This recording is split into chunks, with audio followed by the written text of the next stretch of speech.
Hi everyone, happy Wednesday and hope you're well. Today we're going to be talking about masturbation for the masses for this Women Wednesday with Whitman-Walker Health. Usually masturbation gets a really bad rep as being like a dirty task or something that people shouldn't do, but it's honestly one of the safest ways that you can engage with sex, and it's cost effective and just really great for staying healthy and not worrying about STIs or unplanned pregnancy or any of that stuff. So we're going to jump.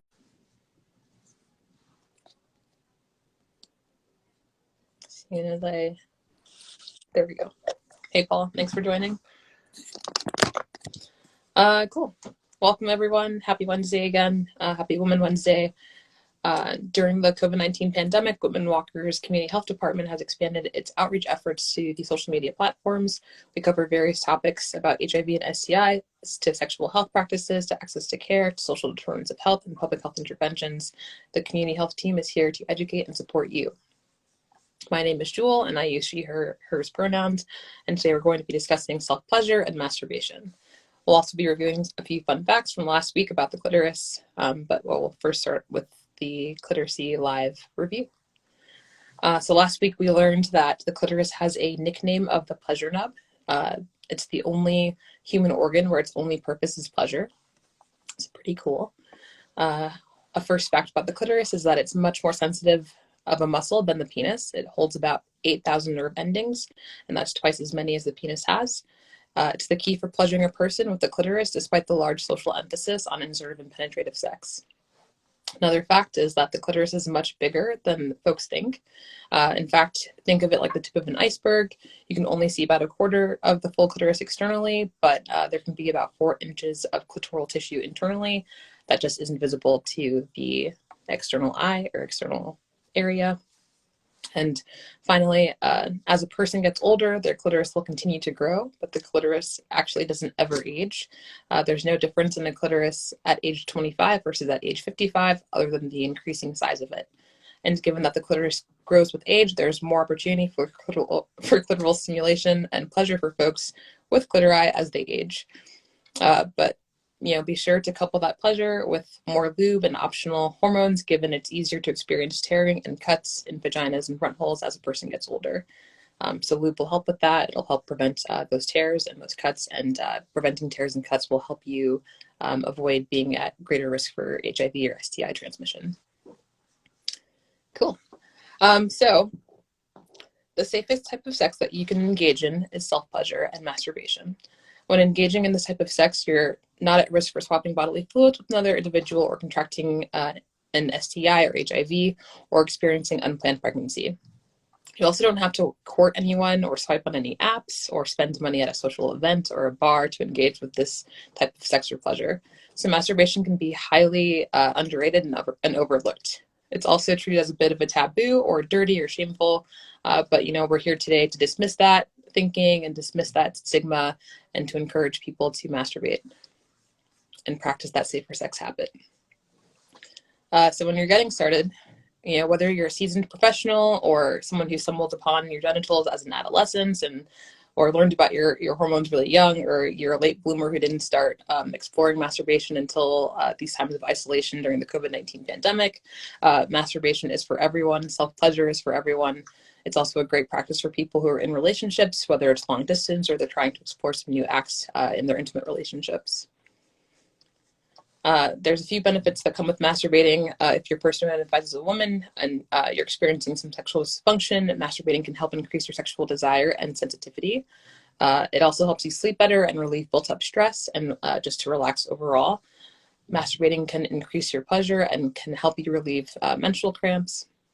And it can also help you have better sex because by practicing masturbation and self-pleasure, you're also helping yourself better understand your body and your bodily wants and desires and things that are pleasurable to your body. So it's great for all of these reasons. According to healthline.com, self-pleasure may also help ease pregnancy symptoms, such as lower back pain. You may feel mild irregular cramping or Braxton Hicks contractions during and after orgasms, so just heads up there. They should fade away though. But if the contractions don't disappear and become more painful, and frequent, then you want to contact your doctor right away. Masturbation may not be safe for folks with high-risk pregnancies. So this is because an orgasm can increase your chances of labor. So please be mindful of this as you explore self-pleasuring or self-pleasure during pregnancy. And consult your doctor as well, or your medical provider. If you're avoiding your responsibilities or skipping chores or missing school or work or canceling plans with friends and family or skipping important social events, and you're missing all of these responsibilities or commitments because you're busy masturbating, then it might be time to explore help. This is kind of the negative sides of masturbation. Addiction to masturbation can be harmful to your livelihood, your relationships, and your productivity. So seek help from a medical or mental health professional, or try replacing masturbation with other activities like writing, art, exercise, and socializing. Additionally, and especially for people with penises, if you masturbate with a very tight grip, you may desensitize yourself. So be mindful of the pressure you apply when practicing self-pleasure. But those are kind of the only negative side effects, I guess, to masturbating. Next up, we've got a list of common types of orgasms and masturbation and the way that they typically feel from healthline.com. Just remember, though, that this will vary from person to person, of course. So first up, we've got clitoral orgasm. So this type of masturbation usually occurs most people will use their fingers to play with their clitoris, but vibrators and other toys can also bring pleasure during solo play. And when you orgasm, you feel a tingly sensation along your skin and in your brain. There's also vaginal orgasm, vaginal or front hole orgasm. You can use your fingers or a sex toy to penetrate your vagina or front hole during solo play, and you'll feel the big O or orgasm deeper in your body, and your vaginal or front hole walls will throb. There's also anal orgasm. You can use your fingers or a sex toy for anal play, although a toy is better for deeper penetration. And right before you orgasm, you may feel an intense need to pee. Only the contractions are around your anal sphincter. There's also the combination orgasm. So this one is all about personal preference. You can use both hands to play with your vagina or front hole and your clitoris, or a combo of a sex toy and fingers. When you simulate your clitoris and vagina, especially the G-spot at the same time, you'll feel an explosive orgasm that may leave you convulsing or even lead to ejaculation. And then finally, we've got the erogenous zones. So this is when you can rub, you can pinch, pull, squeeze, or tug your nipples, your inner thighs, ears, necks, and other parts of your body during solo play. These areas are known as the erogenous zones, and they can cause pleasurable sensations throughout your body when played with. Next, we'll go over a few tools and tips for getting into masturbation or practicing self-pleasure. The first thing to know is that masturbation doesn't always have to lead to orgasm, but you'll get a great endorphin rush if it does. But again, here are some tools to help you do that. So first, you might want to set the mood. Think about sensuality versus sexuality. I think people often confuse the two. Sexuality, sex-based, but sensuality is literally your five senses. So what are you smelling? What are you tasting? What are you hearing? What are you seeing? What are you touching? And what are you feeling? So maybe you want to light some candles. Maybe you want to change the lighting into the room to more mood lighting. Maybe you want to explore wearing lingerie for a visual pleasure. Maybe you're eating and enjoying some aphrodisiacs like champagne or strawberries or oysters. Again, just feeding into your five senses or your senses in general to get a really good mood set. You can use your hands and fingers for masturbation and self-pleasure. You can use movable shower heads. You can use a pillow or soft object to rub your vulva against. You can use your imagination. But if your imagination is failing you, you can also explore written and visual erotica or pornography. So for visual, you can go to pornhub.com.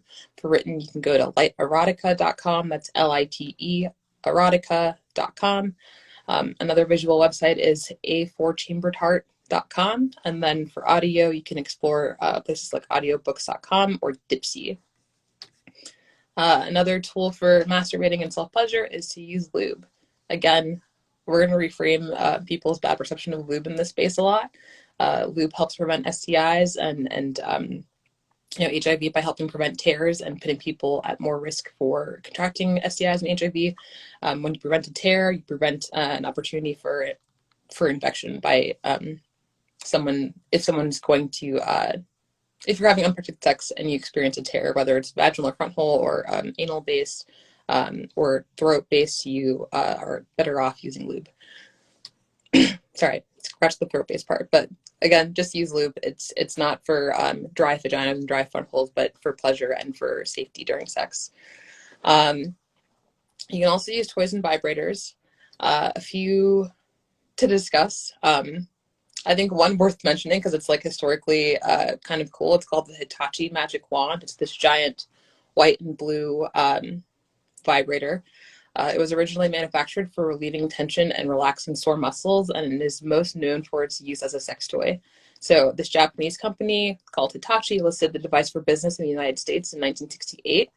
And the sex educator named Betty Dodson popularized its use as a vibrator and masturbation aid for women during the sex positive movement of the late 1960s. It functions effectively as a clitoral vibrator and is able to bring people to orgasm. And in 2008, the Scientific World Journal published research finding that over 93% of a group of 500 chronic anorgasmic women, people who had a hard time reaching orgasm, could achieve orgasm using the magic wand and using the Betty Dodson method. So super cool. The magic wand has also alternatively been referred to as the Cadillac of vibrators, and the Rolls Royce of vibrators, and also the mother of all vibrators. Just a little bit of vibrator toy history there. If you're in the market for a new vibrator or a new sex toy, no matter how you identify gender-wise, you can go to us.funfactory.com, or wherever you are in the world, go to funfactory.com. There's also Lelo, Lelo.com, and also Walmart sells sex toys and vibrators. For folks who are located in the DC, Maryland, Virginia area, you can go to Bite the Fruit in DuPont Circle. You can go to Lotus Blooms in Alexandria, Virginia, and you can also go to Heart's Desire in Suitland, Maryland. And finally, if you're just getting on this masturbation journey or self-pleasure journey, just get creative. It's all about your personal definitions of creativity. If you're kind of just starting off here for the first time, you can explore like a challenge. Like people love to do 30-day challenges. Maybe this isn't part of your normal routine, but you want to introduce it to yourself, so you could explore a 30-day challenge. If you have a friend or someone in your life who you're like, oh, I'm going to get them a sex toy for their birthday or for a gift. I have a friend who's gifted me a sex toy for my birthday. One of my best friends, she nailed the gift. So those are just ways to embrace self-pleasure, masturbation, and just practice safer sex, because this is, again, the safest sex that you can have. Thank you all for tuning in to this Instagram Live on masturbation for the masses, and I'm hoping that people leave this space today feeling a bit more confident and comfortable with masturbating as a healthy and safer sex activity. If you didn't see already, there's a pinned comment in the section in the below comment section that says Whitman-Walker Health is open for free HIV and STI testing by appointment only. Please call us at 202-797-4439 to make an appointment. Again, that's 202-797-4439. And then finally, as we are in our third year of COVID-19, before we go, we want to give you a few reminders about COVID-19 and vaccines. If you've already gotten your COVID-19 vaccine, congratulations. You've taken a really big step in helping prevent yourself, your loved ones, and your community from getting sick. We are in the midst of another kind of rise of a variant of COVID, and it's running across the United States at the moment. So it's totally understandable why you might continue to wear your mask, given that the vaccine isn't 100% effective. It doesn't prevent new infections of COVID-19, but it does help prevent people from getting really sick with COVID, from getting hospitalized with COVID, and from dying of COVID. Excuse me. So that said, please keep staying alert and practice, COVID prevention measures like social distancing and mask wearing, and just checking in with who around you is vaccinated and who's not. If you haven't been vaccinated and you're looking for an appointment, Whitman-Walker Health has COVID-19 vaccine available. Everyone ages 12 and up is eligible to receive a Pfizer COVID-19 vaccine. Everyone ages 12 and up is eligible to receive a COVID-19 vaccine. There's been some updates in the last couple of days.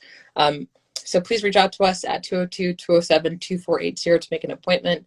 And if you're having trouble making an appointment with us and you're a DC resident, you can find more information about vaccines on coronavirus.dc.gov/don't wait, or you can call 1-855-363-0333.